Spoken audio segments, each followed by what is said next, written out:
Este programa é patrocinado pelos amigos e parceiros do Ministério Joyce Meyer.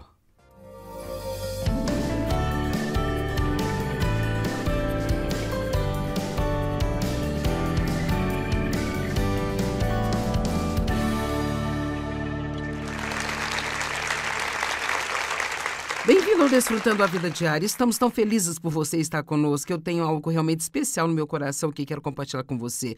Então, eu quero começar fazendo uma pequenina pesquisa. Quantos de vocês aqui gostariam, digamos, de mais encorajamento em sua vida? Bom, eu também. Quantos gostariam que mais pessoas o ajudassem? Veja, uau!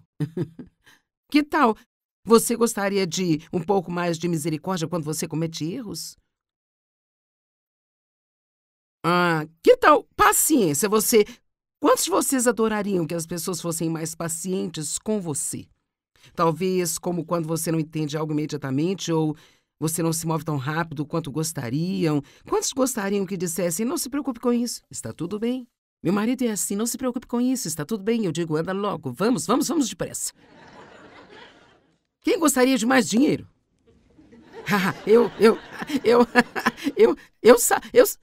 Sim! Eu sabia que não teríamos nenhum problema com esse. E quanto à gentileza, você realmente adoraria que as pessoas fossem mais gentis com você?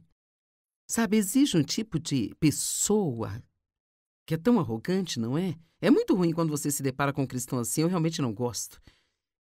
Então, a última pergunta que vou fazer é esta. E o amor? Você realmente gostaria de ter mais amor genuíno, real e puro vindo para você? Certo. E eu imagino que todos vocês assistindo pela televisão provavelmente diriam sim a todas essas perguntas também. Bem sabe, há uma maneira de ter todas essas coisas que é 100% garantida de funcionar. Então, agora tenho certeza de que eu tenho a sua atenção, certo? Gálatas capítulo 6, versículo 7. Não se deixe enganar nem se iludir. Deus não se deixa ser escarnecido, desdenhado ou desprezado por simples pretensões ou ofícios ou por seus preceitos sendo rejeitados. Então, cara, se você realmente pegasse isso e pensasse no que ele diz, ele está praticamente dizendo... Sabe, agora você realmente precisa prestar bastante atenção a isso, porque não há como passar por isso e fingir. Agir como se isso não estivesse lá. Sabe, às vezes, quando lemos coisas na palavra ou ouvimos uma boa mensagem sobre alguma coisa, às vezes a gente pensa que não se aplica a nós ou que há algumas razões pelas quais nós não podemos fazê-lo. Todos, é claro, devem fazê-lo, mas nós temos motivo. Mas ele está dizendo, nem sequer pense que você pode deixar isso de lado.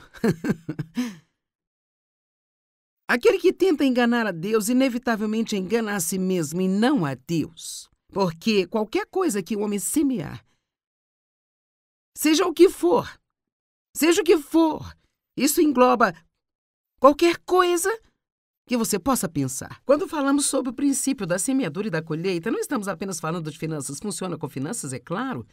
Mas essa não é a única área em que existe uma lei espiritual. Sabe, quando algo é uma lei, vai funcionar sempre assim. Não é para um período de tempo. Quantos sabem que a lei da gravidade funciona sempre? Então, quero dizer, toda vez que eu quiser jogar a minha Bíblia para cima, ela vai descer. E esta lei de semeadura e colheita funciona toda vez. Qualquer coisa que o homem semear, isto e somente isso. Digam somente. Seja o que for, ele colherá. Então, basicamente, significa que isso funciona em cada pequenina área da nossa vida. Agora, deixe-me apenas dizer que, se eu cometo um erro e eu faço algo que eu não deveria e eu semeio uma semente, sabemos que Deus é misericordioso e longânimo e eu não acho que nós sempre teremos resultado ruim por cada semente ruim que nós semeamos, mas eu acredito que qualquer coisa que nós semeamos regularmente e habitualmente, nós podemos esperar por uma colheita que nós realmente não vamos gostar. Então, semear, sabe, você coloca a sua semente no chão e leva um tempo para que a colheita apareça. Então, eu acho que às vezes o que acontece é que digamos que semeamos uma boa semente, mas não temos colheita, não temos colheita, não temos colheita, e então às vezes nós simplesmente lançamos tudo pela janela, nós paramos de acreditar porque pensamos, bem, isso não está funcionando. E o que você deve fazer é semear uma boa semente, e depois semear outra boa semente, e depois semear outra boa semente, e outra boa semente, e outra boa semente, e outra boa semente. Então, quando você começar a colher, você vai ter uma colheita bastante consistente, porque você continua a colocar a boa semente no solo. E da mesma forma, acho que muitas vezes, se alguém semeia uma semente ruim, digamos que eles estejam sendo críticos, julgadores contra as pessoas. Eu sei que nenhum de nós tem problemas com isso aqui, mas digamos que alguém que esteja assistindo hoje tenha um problema com isso. Então eu me pergunto com que frequência nós falamos mal de alguma pessoa e então talvez uns 6 meses depois nós ouvimos falar que alguém está falando mal de nós e agora estamos todos bravos com eles? E talvez possamos dizer, você vai colher o que semeou. Mas provavelmente nós estamos colhendo o que nós semeamos em algum momento de nossas vidas. E então essa espera pela colheita, eu acho que às vezes pode nos levar a um pequeno problema, porque nós esquecemos que semeamos uma semente ruim ou desistimos de nossa boa semente. Agora, estou prestes a fazer a única jardinagem que provavelmente farei em toda a minha vida, mas aqui vai. Tenho algumas luvas de jardinagem. O que você acha? Certo. Minha ferramenta de jardinagem. Agora, eu tenho terra? Solo. Agora, quantos de vocês aqui sabem que se eu plantar sementes de cenoura, eu não vou colher flores? Sabia disso? Você tem certeza de que se eu plantar sementes de cenoura, eu vou colher cenouras? Quero dizer, quanta certeza você tem? Convença-me, você tem certeza? Então, veja, nós sabemos disso, entendemos isso. E aqui está um repolho. Então, quantos sabem que se eu plantar repolho, não há como eu colher tomate se eu plantar repolho aqui? Isso não vai acontecer? Da mesma forma, eu tenho algumas flores aqui. Agora, se eu plantar estas flores, eu não vou ter uma árvore. Eu vou ter flores. E assim, nós vimos esse princípio funcionando na terra. E a Bíblia diz em Gênesis que enquanto a terra permanecer, haverá tempo de semear e colher. No começo do livro, ele instituiu este princípio. E nós vimos em toda a terra, mas funciona espiritualmente também. E honestamente, eu acredito que Deus colocou no meu coração compartilhar isso porque alguns de vocês poderiam mudar radicalmente a sua vida se entendessem esse princípio e apenas começassem a dizer: eu preciso semear a melhor semente, preciso semear de forma consistente. Agora, sou entusiasmada com esse princípio da semeadura e colheita e eu vou te dizer por quê. Eu acho que você também ficará quando entender isso. Eu acredito que isso nos dá uma medida de controle sobre as nossas vidas. Eu gosto de controlar a mim mesma. Na verdade, gosto tanto que Deus teve que lidar comigo sobre isso, sabe? Mas nós conhecemos a soberania de Deus. Realmente, sem Ele, nós não controlamos nada. Mas quando Ele dá um princípio e diz, agora, se você operar por esse princípio, faça isso, isso vai acontecer. Então, Ele nos dá uma medida de controle em nossas vidas, porque está dizendo agora, se você fizer assim, esse é o resultado que você vai ter. E se você não fizer assim, esse é o resultado que vai ter. Eu deveria ser inteligente para não fazer coisas ruins e consistentemente fazer o que é certo. Sabe, eu até acho que isto é uma grande coisa, uma excelente coisa para o crente fazer um teste. Penso que seria divertido jogar um jogo com Deus e dizer, tudo bem, eu quero ver se eu consigo obter mais encorajamento ao semear mais sementes encorajadoras. E daí então disponha-se a encorajar uma outra pessoa várias vezes por dia.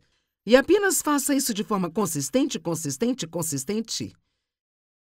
E como eu acredito na palavra de Deus, eu tenho que me levantar aqui e dizer, eu acredito que no devido tempo eu descobrirei que esta colheita começará a voltar para mim.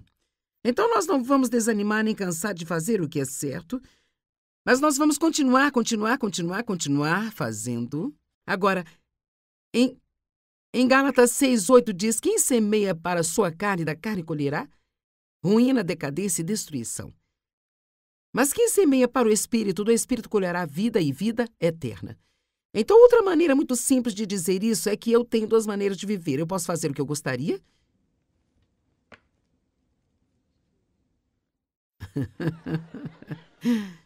Não vou gostar dos resultados. Ou eu posso fazer o que sei que é certo. Eu posso fazer o que eu realmente acredito que Deus aprova. E então eu vou colher vida e vida eterna. Mas isso não fala apenas de uma viagem para o céu? Sabe, eu quero ter uma vida de verdade enquanto eu viver aqui na Terra. E a vida eterna significa a vida como Deus a tem. Não apenas uma vida comum, mas é uma vida realmente maravilhosa que Deus oferece a nós. Agora, isso funciona em tantas áreas. Vamos simplesmente ter misericórdia. Mateus 5,7 diz, bem-aventurados.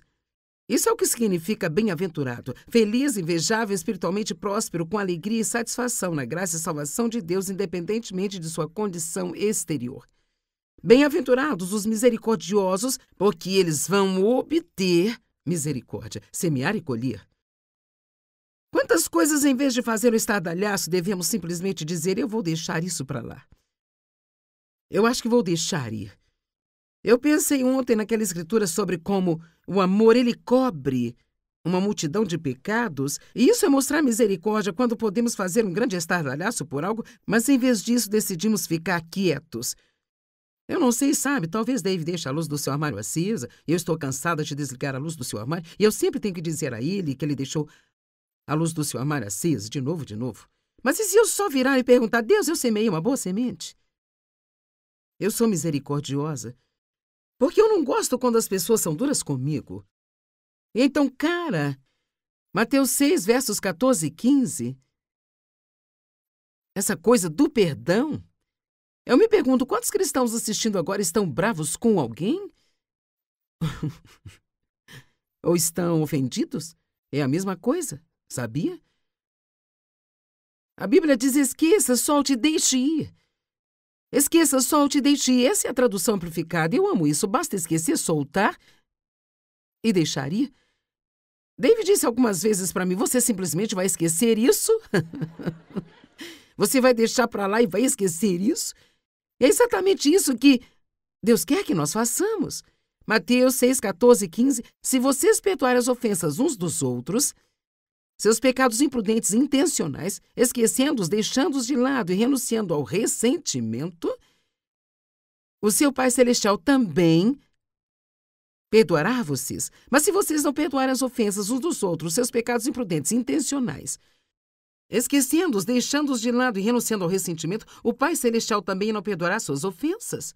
Agora, para ser honesta, esta é uma escritura que provavelmente nós não ensinamos muito.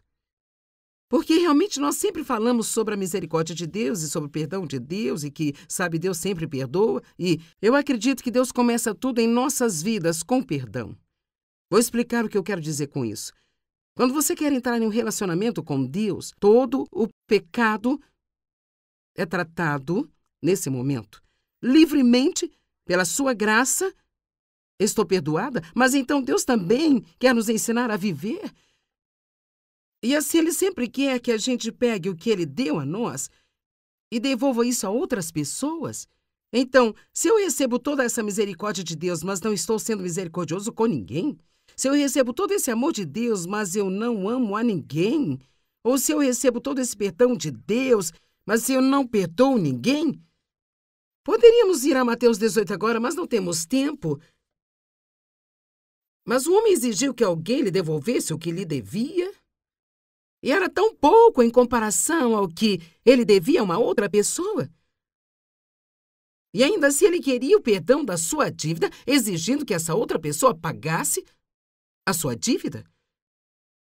Então o mestre disse, você ficará na prisão até pagar sua dívida. Eu me pergunto quantos cristãos estão em uma prisão espiritual, onde eles não têm liberdade, não têm libertação, não têm alegria, não têm paz. Eles vão à igreja o tempo todo, podem ler sua Bíblia, podem dar oferta, mas ainda não estão perdoando ou sendo misericordiosos ou fazendo coisas desse tipo. E isso nos faz tão mal. machuca a gente. E isso nem mesmo importa para a pessoa que magoou você. Ela pode nem querer o seu perdão. E do seu ponto de vista, você ainda é sábio por perdoar? Porque assim, Deus ficará livre para lidar com ela. Sinceramente, esta escritura eu não sei o que dizer sobre ela, exceto apenas ler para você, porque, quero dizer, eu também não sou realmente muito fã dela. Eu queria encontrar uma maneira de me livrar disso, mas, quero dizer, está aqui.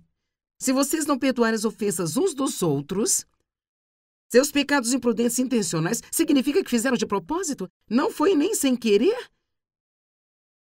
Se você não esquecer, deixar e renunciar ao ressentimento, o seu pai também não perdoará suas ofensas. Agora eu não sei, talvez uma pessoa mais inteligente na doutrina do que eu venha e diga: você não está ensinando isso direito, mas é o que diz aqui. E eu retirei isso daqui, por sinal, sabe? E assim, então, podemos entrar em bênçãos financeiras. Quando eu disse quantos gostariam de ter mais dinheiro, cara, ninguém hesitou nisso aqui. Nos outros itens hesitaram brevemente. Mas nesse ninguém hesitou. Agora, sabe, Deus tem um carinho muito especial pelos pobres. Deus ama todos igualmente, nós sabemos disso, mas Ele realmente... O seu ponto fraco são as pessoas que são realmente desprivilegiadas e feridas e não têm suas necessidades supridas. E Ele espera que nós as ajudemos. Portanto, é o nosso trabalho ajudá-los. Essa é uma das principais coisas que um cristão deve fazer ao mostrar o fruto de sua espiritualidade. Ajudar as pessoas. Provérbios 19:17. Quem trata bem e dá aos pobres, empresta ao Senhor. E por tudo aquilo que foi dado, Ele, refere-se a Deus, Ele o recompensará. Tudo o que fazemos para ajudar os pobres, e pobre realmente pode ser alguém que tenha menos do que você. Eu posso dizer que todos aqueles que você ajuda não precisam estar desesperados. Às vezes, uma pessoa pode precisar da bênção ainda muito mais do que aquilo que você está dando a ela. Provérbios 11:17 diz: um homem misericordioso, amável e generoso beneficia a si mesmo. Então, realmente, você está ajudando aos pobres, mas está ajudando mais a si mesmo do que aquela outra pessoa. Porque você entrou nesta área de semeadura e colheita. O homem misericordioso, amável e generoso beneficia a si mesmo, pois suas ações voltam para abençoá-lo. Semear e colher. Eu semeio repolho. Eu terei repolho. Amém? Na verdade, eu estava pensando em repolho nesta manhã. Eu gosto de repolho. Eu pensei, eu vou pegar um repolho hoje, vou cozinhá-lo, colocar um pouquinho de manteiga, um pouco de sal e comê-lo. Bem, eu não poderia comprar repolho se alguém não tivesse semeado uma semente de repolho em algum momento de sua vida. Nós não teríamos nenhuma árvore, não teríamos flores, não teríamos grama, não teríamos todos os alimentos frescos e legumes na feira. Nós não teríamos nada disso se alguém não tivesse semeado uma semente e não tivesse sido paciente enquanto aguardava pela colheita. Amém? Para ser sincera, todos nós semeamos sementes. É no tipo de semente que nós precisamos prestar atenção. E eu acredito que há sementes, e então eu acho que há sementes híbridas. E então, assim, eu quero semear a melhor semente que eu possa semear. Eu não quero semear uma boa semente apenas para ter uma bênção na minha vida. Primeiramente, quero semear uma boa semente porque é o que Deus me diz para fazer e quero glorificá-lo, quero viver para a glória dele. Tenho certeza que você também quer isso? Isaías 58, começando no versículo 7. Antes de tudo, ele está dizendo que tipo de jejum Deus quer que nós façamos. Porque aquelas eram pessoas que estavam jejuando de comida, mas maltratando outras pessoas. Ele disse, este não é o jejum escolhido por Deus. O jejum que ele quer é dividir o nosso pão com os famintos, abrigar o pobre desamparado, vestir o nu que você encontrou e não recusar ajuda àqueles de sua própria carne e sangue. Então, nós recebemos 1, 2, 3, 4, 5, 6, 7, 8, 9, 10 promessas e aqui estão elas. Aí então a sua luz irromperá como a alvorada e a sua cura, a sua restauração e o poder de uma nova vida lhe surgirá prontamente. A sua justiça, a sua retidão e a sua relação correta com Deus irá diante de você, guiando você para a paz, a prosperidade e a glória do Senhor estará à sua retaguarda. Você clamará e o Senhor dirá, aqui estou eu, e continua seguindo esta lista. Agora, deixe-me dizer essas bênçãos que você pode ter apenas pelo jeito como trata os pobres. E quer você saiba ou não, tem pessoas pobres ao seu redor. Elas são necessitadas de alguma forma. Posso dizer que todos aqui hoje são necessitados de algum modo. Você pode ter dinheiro, mas pode desesperadamente precisar de encorajamento? Você pode ter muito dinheiro, mas você pode desesperadamente precisar de oração? Em outra área? Não devemos viver de forma egoísta, mas devemos viver como cristãos, não ser mais um eu, mas sermos nós. Amém?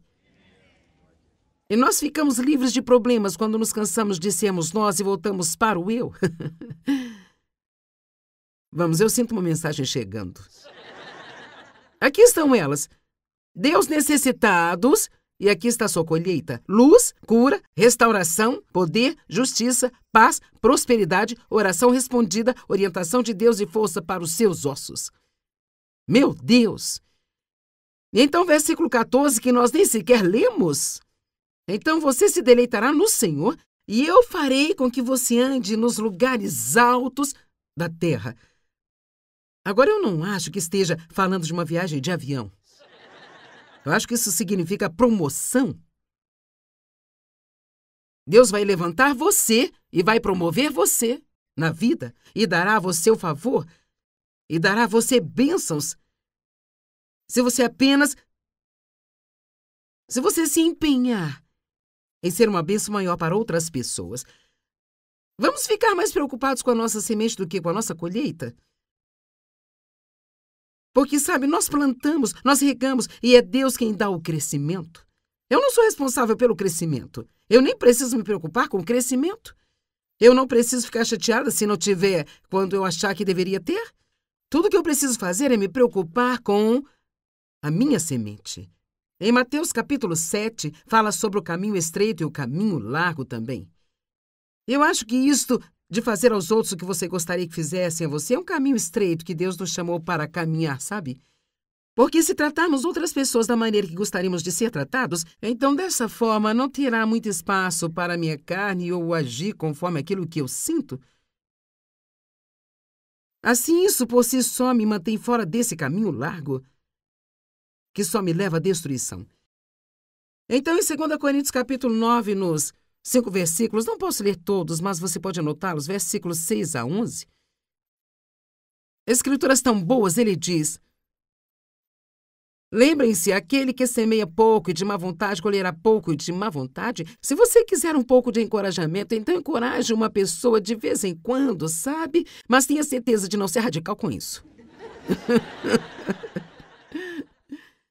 Se você quiser apenas um pouco de bênçãos financeiras em sua vida, então dê o que é absolutamente necessário e quando for hora da oferta, olhe a sua carteira e retire a menor nota que você tiver. E depois se atreverem, se vocês tiverem uma conferência e eles se atreverem a pedir mais uma oferta, vá em frente, fique zangado com o pregador.